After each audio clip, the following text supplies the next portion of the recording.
ምን አለ? ሰላም እንዴት ነህ? ረጅም ጊዜ በኋላ ሰላም ነው ወይ? አዎ ረጅም ጊዜ ሆኖናል ሳንገናኝ። ብዙ ነገሮችን እናነሳለን። በተለይ ዛሬ ከፋኖ ትግል ጋር በተያዘ ፋኖ ጥምረት፣ ሌሎች የትግል ስትራቴጂዎችን መነሻ በማድረግ ሰሞኑን የጠፉ ውይይቶች እየተካሄዱ ነው ያሉት። አንዳንድ ነገሮችን እንሰማለን። በዛ ላይ ያንተን ምልከታ የምንካፈልበት ሰፋ ያለ ዝግጅት ወይም ደግሞ መርሃ ግብር ይኖረናል። ከዛ በፊት ግን አንዳንድ መረጃዎች ላይ እንደዚሁ ሀሳብ እንለዋወጥ። በወቅታዊ የኢትዮጵያ ሁኔታ እንጀምር እስቲ። እንዴት እየተከታተልከው ነው? ምርጫ የሚባል ነገር ተካሄደ።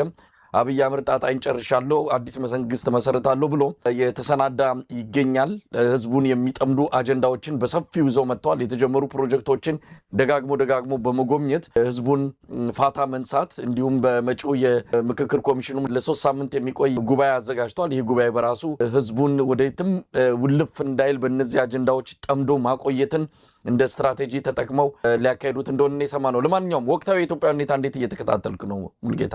አመሰግናለሁ መሳይ። እንግዲህ የኢትዮጵያን ወቅታዊ ሁኔታ ስንመለከት በተለይ ከምርጫ ጋር ተያይዞ በተለይ አብይ አህመድ 7ኛውን ሀገር አቀፍ ምርጫ አካሂጃለሁ በሚል አሁን ላይ እያወራ ያለው ስለ 8ኛው ሀገር አቀፍ ምርጫ ነው ማለት ነው። እንግዲህ ከሰሞኑም ቢሾፍቱ አየር መንገድ እየገነባን ነው በሚል እሱም ሌላ የፖለቲካ ትኩሳት አለው።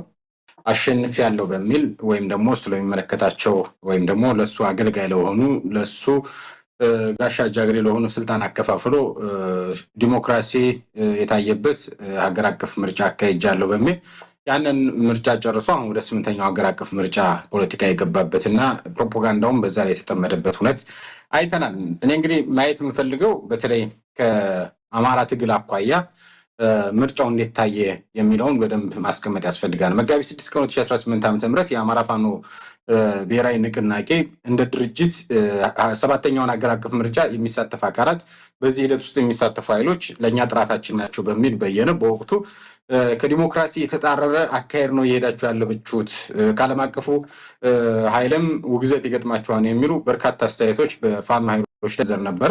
ነገር ግን የአብይ አህመድ አገዛዝ ዲሞክራሲ የማያውቅ መሆኑን ወደ 18 የሚጠጉ ዓለም አቀፍ ሚዲያዎች ወደ አምባገነንነት እየሄደ ነው፣ ኢትዮጵያን ወደ ማፈራረስ ከኢትዮጵያ አልፎ ቀጠናውን ወደ ማተራመስ የገባ ግለሰብ መሆኑን በግልጽ በአደባባይ አውግዘውታል። ከዛ በኋላ እንግዲህ መጋቢት 24 ቀን 2018 ዓ.ም የአማራ ህዝብ ምርጫችን አብይ አህመድ ሳይሆን ፋኖ ነው በሚል በግልጽ ተናግሯል። ከዛ በኋላም ግንቦት 19 ቀን 2018 ዓ.ም የፋኖ ኃይሎች አማራ ክልል ላይ ምንም አይነት የፖለቲካ እንቅስቃሴ እንደሌለ መግለጫ ከሰጡ በኋላ የፖለቲካ እንቅስቃሴ አልነበረም፣ የምርጫም ፖለቲካ አልነበረም። ከዛ በኋላም ግንቦት 23 ቀንም ግንቦት 24 ቀንም የድርጅቱ ሊቀመንበር አርበኛ ዘመነ ካሴ በወቅቱ በመምጣትም ያለውን ሁነት የግንቦት 23 ቀን የነበረው ግንቦት 24 ቀን የነበረው በአግባቡ በመናገር አጋልጧል ማለት ነው። እንግዲህ አማራ ክልል ላይ በስፋት ሚዲያዎች በወቅቱ የሰሩት ጉዳይ ነው። አብይ አህመድ ምርጫ አስፈጻሚዎችን ራሱ ደርድሮ ከዛ በኋላ ካርድ እየቆጠሩ የሚያስገቡ ወደ አንድ ኮረጆ የሆነበት ሁነት አለ። ይሄ በዓለም አቀፍ ፖለቲካ በተለይ የአውሮፓ ህብረት ታዛቢ ያልክም አለ። ከዛ በኋላ የምርጫ ቦርድ ኃላፊዋ ሜላት ቀለመወርቅ የምትባለው አይ እኛ ዓለም አቀፍ ፖለቲካ ታዛቢ አንፈልግም፣ የአፍሪካውያን ምርጫ ነው እያካሄድን ያለ ነው፣ ታዛቢዎቻችንም አፍሪካውያን ናቸው በሚል የኦህዴዱ ሰው የሚመራውን ኢጋድ እንደ ምስክርነት የተጠራበት የኬንያ ህዝብ አጠቃላይ ከኡሁሩ ኬንያታ ቤተሰብ የተያዘው ከተማ ይበልጣል ኬንያኖች ከያዙት በሚል የሚያወግዙትን ግለሰብ ለዲሞክራሲ አንድ አካል ተደርጎ የተጠራበት አብይ አህመድን ለማዳን ፕሪቶሪያ ድረስ በጋራ ሄደው በተለይም ደግሞ የፖለቲካ ሴራ የፖለቲካ ግልሙትና ሲፈጽሙ የነበሩት እነ ወርቅነህ ገበየሁና እነ ኡሁሩ ኬንያታ የተጠሩበት እውነት ነው። ከዛ በኋላ እንግዲህ የአብን አመራሮች ተብዬዎች እነ ጣሂር መሐመድ፣ እነ በለጠ ሞላ፣ እነ ጋሻው መርሻ፣ እነ ዩሱፍ ኢብራሂም ጽንፈኞች ምርጫ እንዳናስፈጽም ሙከራ አድርገው ነበረ፣ ዲሞክራሲ እንዳይኖር ጠር ሆነው ነበረ በሚል እነሱ ስለ ዲሞክራሲ መቆርቆርና ስለሌሎች ጉዳዮች ሲያወሩበት የነበረ የሚዲያ ፕላትፎርም እንደነበረ አይተናል። ግን ዋነኝነት መታየት ያለበት አሁን ለምሳሌ ጣሂር መሐመድ የአማራ ብሔራዊ ንቅናቄ ከሚባለው ወጥቻለሁ ብሎ መግለጫ ካስገባ 2 ዓመት አልፎታል። መግለጫ በአደባባይ ጽፏል። የሱግንም ወደኋላ መለስ ብለን ብናየው በተግባር የሚገኝበት እውነት ነው። ግን በአደባባይ ደግሞ ይባና ምን ይላል? በአማራ ብሔራዊ ንቅናቄ ተመርጬ ገብቻለሁ ይላል። እሱ የተወዳደረበትን ፍራንስ የሚባለው ላይ አንድ ብልጽግና አልቀረም። በለጠ ሞላ የሚወዳደርበት ቆቦ ከተማ ላይ አንድም የብልጽግና አልተወዳደረም። የሱፊ ኢብራሂም በተወዳደረበት ኩታበር ላይ አንድም ብልጽግና አልተወዳደረም። ኮታ ተለቆላቸው ወደ ህዝብ ተወካዮች ምክር ቤት የገቡ አካላት፣ ወደ ክልል ምክር ቤት የገቡ አካላት እነሱ እዛ ቀጠና ላይ የህዝብ ተቀባይነት እንዳላቸው አድርገው ለመደስኮር የሄዱበት ርቀት ይሄ አብይ አህመድ እውነተኛ የህዝብ ወኪሎቹን እነ ክርስቲያን ታደለን፣ እነ ዶክተር ካሳ ተሻገርን፣ እነ አቶ ዮሐንስ ቧያለውን ወደ እስር ቤት ወርሮ ተላላኪዎቹን እነ ዩሱፍ ኢብራሂም፣ እነ በለጠ ሞላ፣ እነ ታሂር መሐመድና እነ ጋሻው መርሻ ወደ ቤተ መንግስት እንዲገቡና የእነሱን የአብይ አህመድን ስልጣን እንዲያስቀጥሉ የተመቻቹ ግለሰቦች ናቸው። ይሄ በነገራችን ላይ ከአማራ አኳያ ያነሳ ነው እንጂ በሌሎችም ቀጠናዎች ላይ እንደዚህ አይነት ሂደት ነው። ለምሳሌ በሻሻ ላይ ይህን ያህል ሰው መረጠ ይላል። እዛ ቀጠና ላይ የተወዳደሩ የነፃነትና እኩልነት ፓርቲ ምናምን ይባሉ አሉ። እነዚያ እንኳን ራሳቸው የተመረመሩበት ምርጫ ጣቢያ ካርድ እንዳልሰጡ የታየበት ሁኔታ አለ።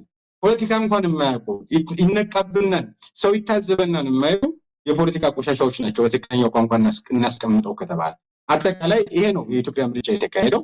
ከዚህ አኳያ የአማራ ህዝብ እንደ ህዝብ አልመረጠም። እኛ ባየ ነው ላሰስ ነው ቅድም ስጠቅስ የነበሩት የመጋቢት 6 ቀን፣ የመጋቢት 24 ቀን፣ የግንቦት 19 ቀን፣ የግንቦት 23፣ ግንቦት 24 ከዛ በተጨማሪ ደግሞ በተለይ ግንቦት ወር ላይ በውጭ ሀገር የተደረጉት ሰላማዊ ሰልፎች የዲያስፖራው ንቅናቄ ማለት ነው።